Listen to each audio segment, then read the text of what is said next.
All right, so 3 ad mistakes killing your e-commerce sales and how to fix them fast. This is 3 common mistakes that I've seen people make a lot when it comes to their ads and how they are gauging success of their ads. So a lot of times this is going to be your small business owner or just an e-com business owner that's operating on a smaller scale, doing under $3 million a year, for example. You see some of these common things time and time again. One of them being, from what I've seen at least, is focusing on the wrong stuff, focusing on the wrong metrics to determine if something is successful or not. So a lot of people, they don't understand how the ad platform actually functions, especially when we're talking about Facebook ads or Meta. And so they don't really understand how the ad platform functions and what to actually look at that gauges success of the ads. So, in other words, if we go into the ad platform and we run some ads of some cute girls, right? And I'm running ads for a supplement brand and we sell supplements, let's say we're selling protein powder, right? And I say, you know what? I'm going to run some ads for conversions of a cute girl who's kind of dressed in a way that's a little bit provocative. She's wearing something kind of revealing. We're going to show these, cute women on these ads, in their 20s or whatever the case is. We're going to show these women in these ads, right? And, when we show these women, we start getting lots of likes and the ads start to spend money, right? And so that means the ads are converting, right? That means these are good ads, right? Because they start to get a bunch of engagement, right? That's not true. Not in my opinion, not from what I've seen. And what's going to happen in this case, right, is your ads are going to get a lot of likes. Your ads are going to probably, get more impressions. They're going to get more views, right? Even if you're running a conversion campaign, it's going to start to probably spend more money because they're going to get engagement. May not always happen, but what may happen is these ads will start to spend money because they're getting engagement, right? And they're getting likes, when people are watching them and they're paying attention to the ads. However, what's also going to happen is these ads are probably not going to drive sales because you're getting the wrong type of attention. So whether it is inside the ad account when we're talking about paid ads, whether it is to do with content and marketing, a lot of times people get wrapped up. It's a very common thing in looking at the wrong metrics to gauge success. They're looking at the wrong metrics. And because they're looking at the wrong metrics to gauge success, they get stuck where they're at, where they struggle to break through that barrier, to get from those $40,000, $50,000 months to those $100,000, $200,000 months because they're looking at the wrong metrics, right? And so they may be stuck, where they're at. They may be wondering why their ads aren't driving sales and they're getting the spin and they're getting all these likes, but they're not driving sales because in the ads, they're showing these cute women who are wearing the skimpy clothing, and everything. And they're saying the brand name. But what they don't realize is there's nothing that's really going to hook in the right type of person who they want to buy, right? In these ads, they're just showing a cute girl in the front of the ads. That's all they're doing. Right. And that doesn't mean that people are going to buy. They might click. They may watch that ad. That ad may even get spend, but it doesn't mean that they're going to buy necessarily. And that's one of the big mistakes that you see people make is they're just looking at the wrong metrics. They don't understand what they need to actually be focused on to know how to really be successful. Mistake number 2 here is going to be, let's say they do know, what to at least focus on, right? When it comes to their ads. Well, the mistake number 2 is going to be they're not testing vastly different formats of ads. They're not testing different personas. They're not testing different messaging. So maybe they're testing different formats. They're trying the founder story ads, which are great. They can work really well. They're trying maybe some static ads also showing the founder, for example. It's the owner of the business. He's holding the product or whatever the case is, right? And maybe they're even testing some different messaging, doing some good stuff there, but they don't want to test different faces behind those ads. They don't want to test different personas, different people in different environments, appealing to different specific audiences.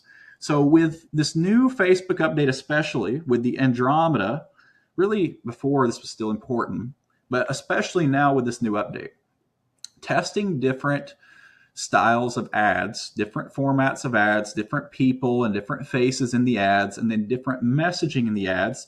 The messaging can be like what is being said in the ad, what is the message that is being conveyed in that specific ad. Testing those different formats and that different messaging is extremely important, especially now with this Andromeda update. And so a lot of people, total transparency here. Over these past couple months, there's a lot of really good advertisers even who've been struggling some. Because of these updates being rolled out, there's been some disruptions. Typically August is one of the slower months. And so due to these updates, due to some of the stuff that's been rolling out, these algorithm changes and this outages, disruptions, and all this stuff, a lot of people in the marketing space have been struggling. And so what we have to do is we have to adapt, right? Especially with this new Andromeda update, right? And so we have to make sure we're not just testing one style of ad. We're not just testing one face in all these ads. We need to be testing different faces and different messaging. For example, if you sell a product where you have two different avatars who are buying the product, a guy avatar and a girl avatar, but you're only showing ads with the guy and the women are primarily buying, well, you may be leaving results on the table just because you're not testing the woman avatar. And so you got to understand how this stuff works if you're going to be making these decisions that directly affect, the results of your advertising, And so that's one of the things, in my opinion, that's a big mistake as well. The third thing, right? This third thing here that a lot of people who don't understand marketing as well, they aren't as experienced in this space. They don't really understand how important it is to not just be focused on your ads, right? Ads are important. Ads can drive results. Ads can be very important for growing the business. Don't get me wrong. But there's other things inside the business that are also important to be able to be successful. This stuff can be very complex. There can be lots of moving parts. It can be the most minute thing that doesn't seem like a big deal. Like, the difference of you showing a buy two, get one offer, right? You may think this sounds like it won't make a big difference. In some cases, this can make a very big difference, right? The small change, like for example, adding a buy two, get one offer and having that pre-selected versus the single pack of a product. Something as simple as that can make a massive difference in the performance of your ads. And that's why it's important to test that sort of stuff and know how to test it properly. You have to also know how to test it, right? And so the offer that you're running, the offer that you're actually promoting can make a big difference, and that can move the needle. The average order value, which can also play hand in hand with the offer and with the price of your product, can also affect things as well. And then on top of that, your website CRO or your website conversion rate and what you're doing to actually improve the conversion rate, improve the performance of your website as well, your website CRO can also affect the performance of your ads as well. I'll give you an example. Let's say you run some tests on the CRO of your website. Maybe you're getting a $50 CPA, right? Hypothetically. And you see a 40% lift. You see a 40% improvement in performance on a new landing page that you're testing. And this is the page where you're driving the traffic.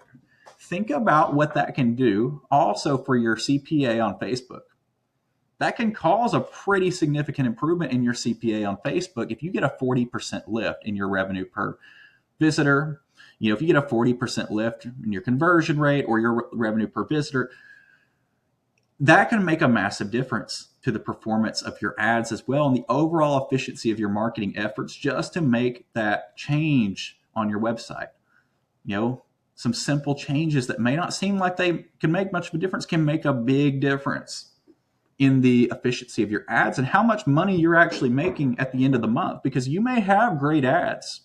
In some cases, you may have great ads, but you may not be running CRO on your website. You may not be testing various offers or making tweaks to the site and the layout to try to increase that AOV, right? I mean, there's other things outside of just inside the ad account that directly affect the performance of the ads. So those are three things, common mistakes that people make, that I've seen people make, whether firsthand experiencing it or just witnessing other people do things, inside their ad account or with their business that can directly affect the results of their ads. So if you found this helpful, leave a like, leave a comment below with your brand name if you are a brand owner and you're watching this, and maybe I can send you something that you may find helpful. So comment with your brand name below if you happen to be a brand owner watching this video, and subscribe for more. Let me know what you want to see next. So thanks.